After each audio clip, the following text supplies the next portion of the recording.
안녕하십니까? 부동산 캐시입니다. 오랜만에 인사를 드리게 되었습니다. 개인적인 사정으로 인해서 한동안 영상을 올리지 못했던 점에 대해서 구독자분들께 우선적으로 죄송하다는 말씀을 좀 드리고요. 앞으로는 아주 특별한 사항이 없는 이상에는 최소 한 일주일에 1개 정도의 영상을 업로드하려고 노력을 할 테니까 꾸준하게 시청을 해주시면 감사하겠습니다. 자, 오늘 분석을 해볼 지역은 구독자분들의 요청도 많았으면서 강남에 있는 저밀도 주거 지역으로 상당히 많은 분들의 관심을 불러일으키고 있는 지역이죠. 대청마을에 대한 재개발 수지 분석을 진행을 해보겠습니다.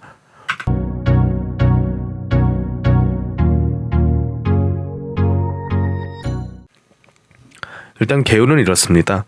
입지야 모든 분들께서 다 아실 테고 다른 개발에 대한 이슈 호재를 특히 많이 들먹거릴 필요도 없이 원체 지역적으로는 아주 훌륭한 지역이죠. 전체 면적도 꽤나 큽니다. 한 개의 블록을 통째로 차지하고 있는 저밀도 지구이기 때문에 평으로 따지면 약 42,000평 정도의 굉장히 넓은 부지를 가지고 있고, 다만 이 지역은 용도 지역이 일종 일반 주거 지역의 비중이 상당히 높습니다. 잘 아시다시피 현재 건축법상으로는 이 일종 일반 주거 지역에서 아파트를 건축하는 것이 불가능하게 되어 있죠.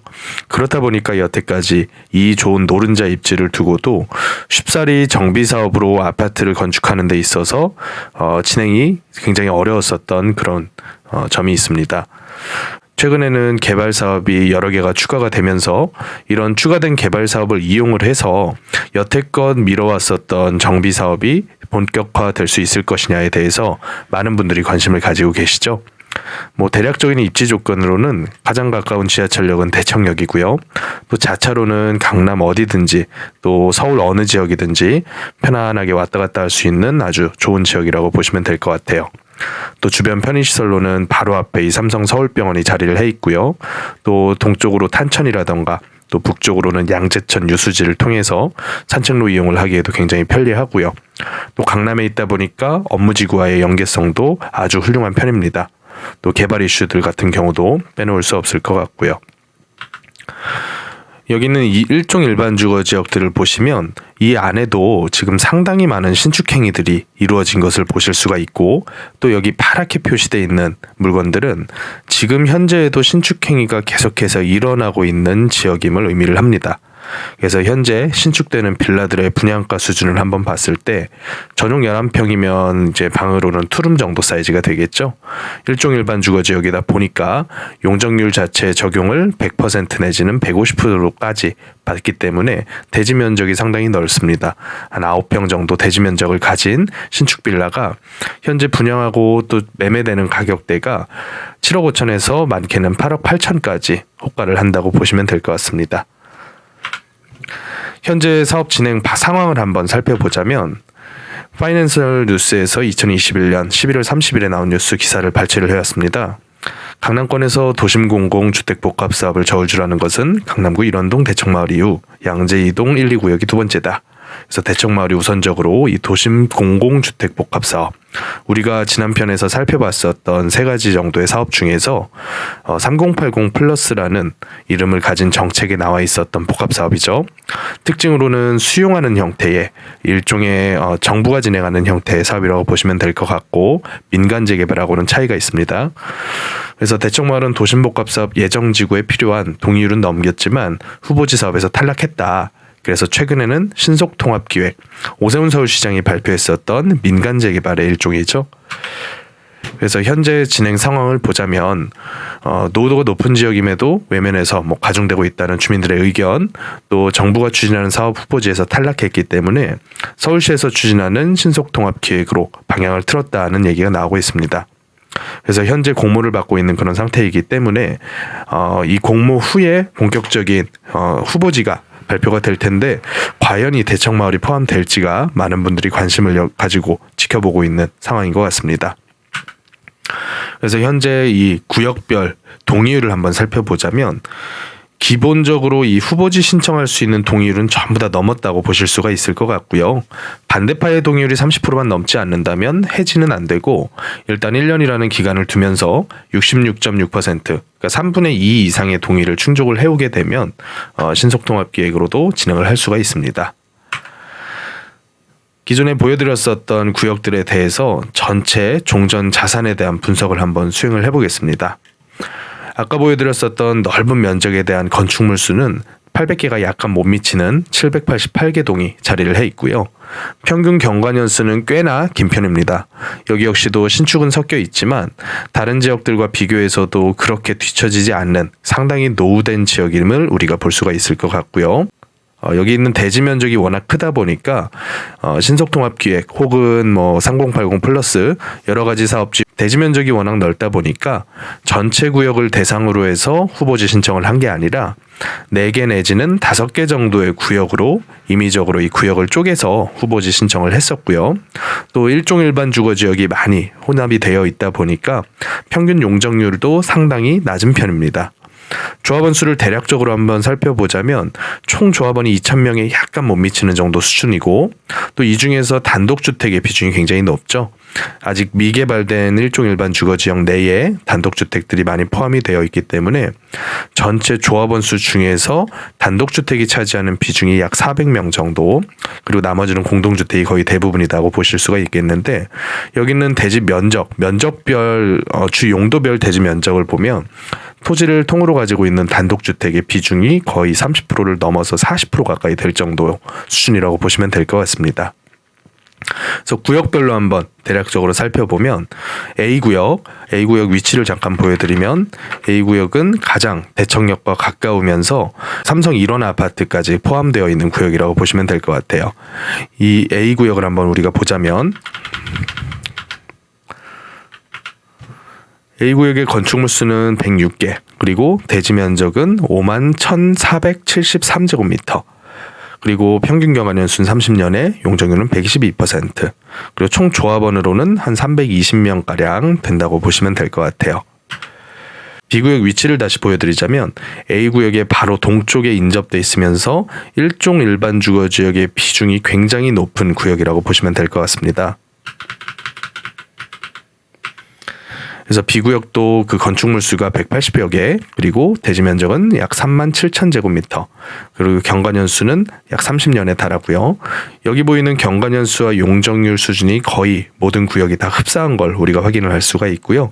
총 조합원은 500명에 약간 못 미치는 수준, A구역과 비교했을 때는 조합원 수가 조금 많은 편이다라고 생각하시면 될 것 같습니다. 자, 다음으로 C구역입니다. C구역은 건축물 수가 223개, 그리고 경관연수와 용적률은 AB구역과 비슷하다라고 우리가 확인할 수가 있고요. 조합원 수는 상당히 많은 편입니다. 여기 역시도 공동주택으로서 바뀌어 있는, 공동주택으로 쪼개기가 된 세대수가 꽤나 많은 걸 우리가 확인을 할 수가 있고요. 다음 마지막으로 D구역은 건축물 수는 가장 많습니다. 그리고 조합원 수도 가장 많은, 가장 넓은 구역이라고 보시면 될 것 같아요. 그래서 기존의 3080 플러스 그 도심 복합 사업을 신청했을 때 이 주민들께서 ABCD 구역으로 전체 큰 구역을 나눠서 신청한 그 부분에 대한 개별적인 구역별 종전 자산 분석을 한번 수행을 해봤고요.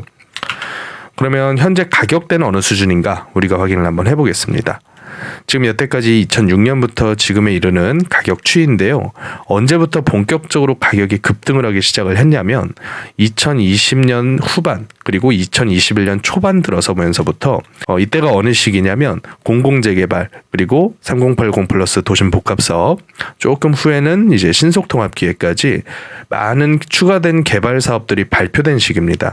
그래서 이 시기에 맞춰가지고 지분가가 굉장히 많이 급등해서 이제 좀 높은 거래 같은 경우에는 지분 평당 거의 1억에 미칠 정도로 굉장히 높은 금액대를 형성하고 있는 걸 우리가 확인할 수가 있고요. 이동평균상으로는 현재 지분가 수준이 8천만 원에서 9천만 원에 근접한 것을 우리가 확인을 할 수가 있습니다. 단독주택 가격 역시도 만만치가 않은데요. 비슷한 시기를 맞이해서 굉장히 큰 폭으로 급등을 했으면서 현재 단독주택임에도 불구하고 평당 대지 가격이 6천만 원을 넘어서 이 가격이 형성이 되어 있습니다. 물론 이제 매물이 많이 줄어들면서 거래도 거의 없는 수준이라고 보시면 될 것 같고요. 그래서 현재 다세대 그리고 단독주택까지 전반적인 땅값 수준까지 우리가 확인을 해봤습니다. 자, 다음으로는 우리가 언제나 그래왔던 것처럼 한 개의 구역을 특정 지어서 이 구역에 대해서 전반적인 사업 수지 분석을 한번 수행을 해볼 텐데요. 그중에서 오늘은 역과 가장 가까운 A 구역을 타겟해가지고 수지 분석을 한번 해보겠습니다. 일단 대지 면적과 기본적인 정보들은 제가 앞서 설명을 좀 드렸고요. 지분가 같은 경우에는 지금 다세대와 단독주택 지분가의 대략적인 평균 정도 수준을 제가 책정을 해봤습니다. 그래서 건축 설계가 가장 다른 여태껏 분석했었던 지구들과 차이가 나는 점인데, 여기가 일종 일반 주거 지역임에도 불구하고 이 도심복합 사업이라고 하는 거는 종상향을 기본적으로 인센티브를 깔고 들어가거든요. 그래서 2종까지 전반적인 토지들이 용도 지역 종상향이 된다라고 가정했을 때 법적인 상한 용적률인 250%를 맥시멈까지 전부 다 적용받는다고 한번 가정을 해봤습니다. 그랬더니 전체 뽑히는 세대수가 약 1,500세대 정도 규모로 건축이 가능하면서 조합원들은 이제 40평대 혹은 30평대를 가지고 가는 것으로 수지 분석을 세팅을 해봤고요. 그렇다 보니까 일반 분양으로 나오게 되는 세대수만 하더라도 어마어마합니다. 신축한 단지를 통으로 분양을 하는 것만큼의 일반 분양 수익이 나오게 되는데요.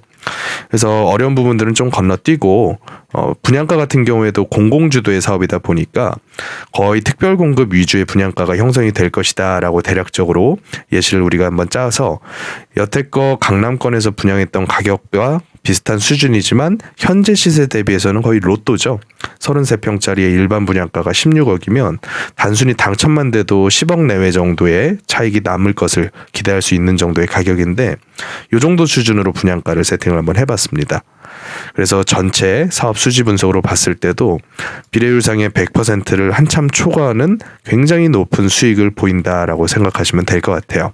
그러면 그 다음으로 지금 올라가 있는 매물 호가 수준에 추가적으로 매입을 하는 분 입장에서 과연 얼마 정도의 수익률을 기대를 해볼 수 있을 것이냐라는 점을 제가 한번 분석을 해볼 텐데요.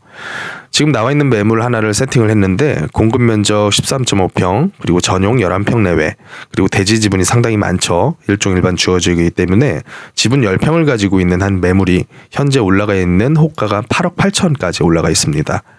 그러면 이 물건을 가지고 입주권 혹은 우선 수익권을 교부받게 됐을 경우에 어느 정도 가격으로 아파트를 분양받을 수 있느냐라고 대략적으로 보면, 현재 건축되는 신축 아파트 33평을 분양받는다고 가정하고 필요한 지분 대비해서 현재 내가 이 사업에 기부 체납한 지분이 9평 내외이기 때문에 나는 한 4.2평 정도의 추가적인 지분 매입 금액을 내야 된다라고 가정을 했습니다. 그래서 평당 건축비 700만 원 정도 수준에서 33평 건축하는 데 들어가는 공사비와 지분을 8천만 원에 추가 매입하는 데 들어가는 비용을 더해서 추가 분담금을 대략적으로 5억 6,700 정도로 산정을 했더니 종전자산 매수 금액의 추가 분담금을 더해서 14억 4,700만 원이라는 투자 금액이 계산이 되더라고요. 또 신속통합기획이라던가 아니면 도심복합사업이 둘 다 이 투자 기간을 굉장히 드라마틱하게 짧게 만들어준다라고 홍보를 하고 있기 때문에 한 5년 정도 기간으로, 그래서 인허가를 다 끝마치는데 불과 1-2년, 그리고 실제적으로 건축행위가 들어가는 기간을 한 3년 내외 정도로만 잡아서 아주 짧은 기간 동안에 준공 떨어질 것을 가정을 한번 해봤더니 어마어마한 수익률이 산출이 됩니다. 자, 이런 식으로 한번 계산을 해보고 나니까 과연 공공에서 수익성을 보장을 해주는 대신에 왜 기존에 있었던 물건들을 거래하는 것조차도 전부 다 현금 청산 대상으로 만들어놨는지를 우리가 알 수가 있을 것 같죠. 자, 오늘은 대청마을 1편으로 간단하게 3080 플러스 도심복합 사업의 후보지에서 만약에 선정이 됐다라고 가정을 하고서 이 지역에 대한 수지 분석을 수행을 해봤습니다. 그랬더니 정말 놀라운 결과가 나왔는데, 종상향을 시켜주는 것이 이렇게 어마어마한 수익을 가지고 오는구나 라고 하는 것을 우리 모두가 깨닫게 됐을 겁니다. 그렇다 보니까 그 반대급부로 거래를 못하게 제한을 해놓고, 그리고 민간 재개발 형태가 아니라 공공주택개발법으로 인해서 수용하는 절차를 거쳐서 우선 수익권을 교부받는 형태로 이 사업이 진행이 되게 됩니다. 그래서 지금은 상황이 어떠냐면, 이 도심복합사업 후보지에서 탈락을 한 상태에서 약간 최후의 보루 같은 개념으로 신속통합기획의 후보지에 공모를 해서 신청을 해놓은 상태이기 때문에 앞으로 이 신속통합기획이 어느 방향으로 또 진행이 될지, 또 선정이 될지 안 될지 이런 부분은 미지수지만 현재 동의율은 충분한 상태다, 이렇게 파악을 하시면 될 것 같고요. 다만 신속통합기획 후보지가 단순히 동의율만 가지고 선정되면 얼마나 좋겠습니까? 그렇지만 이 동의율만 가지고 된다 안 된다를 판단할 수 없기 때문에 아직까지는 리스크가 좀 남아있는 지역이라고 보시면 될 것 같아요. 그리고 또 한 가지, 이 제가 방금 전 분석해 드렸었던 이 도심 복합 사업은 기본적인 그 전제 인센티브를 종상향이라고 하는 인센티브를 깔고 가거든요. 하지만 신속통합기획은 종상향 가능성이 상당히 적을 것으로 저는 보고 있습니다. 왜냐하면 일반적인 도시 및 주거환경 정비법상의 재개발로서 진행이 되기 때문에 절차상의 단계를 굉장히 심플하게 만들어준다는 인센티브는 있겠지만, 이거는 인센티브 용적률 그리고 법적인 절차에 대한 인센티브지 종상향을 통해서 아파트 건축 행위가 안 되는 일종 일반 주거 지역까지 전부 다 아파트로 만들어주겠다고 여겨지지는 않거든요. 그래서 공공재개발의 형태다라고 우리가 파악을 한다면 지금 상태에서 지분가가 거의 1억에 달할 정도로 높아진 금액대를 너무 무리한 기대감으로 매입하는 것에 대한 조금의 보수적인 의견을 제가 드릴 수밖에 없을 것 같습니다. 다만 어찌됐든지 앞으로 대청마을의 노후도가 더 많이 진행이 되면서 또 신축행위가 더 이상 들어갈 수 없는 정도 지경까지 가버리게 되면 아주 장기간에 걸쳐서는 이 지역을 손에 안 댈 수가 없겠죠. 다만 그 과정까지 가는데 굉장히 긴 기간과 또 진통이 수반되지 않을까라는 개인적인 의견도 좀 드리면서 오늘 대청마을 1편에 대한 분석을 마무리해 보도록 하겠습니다.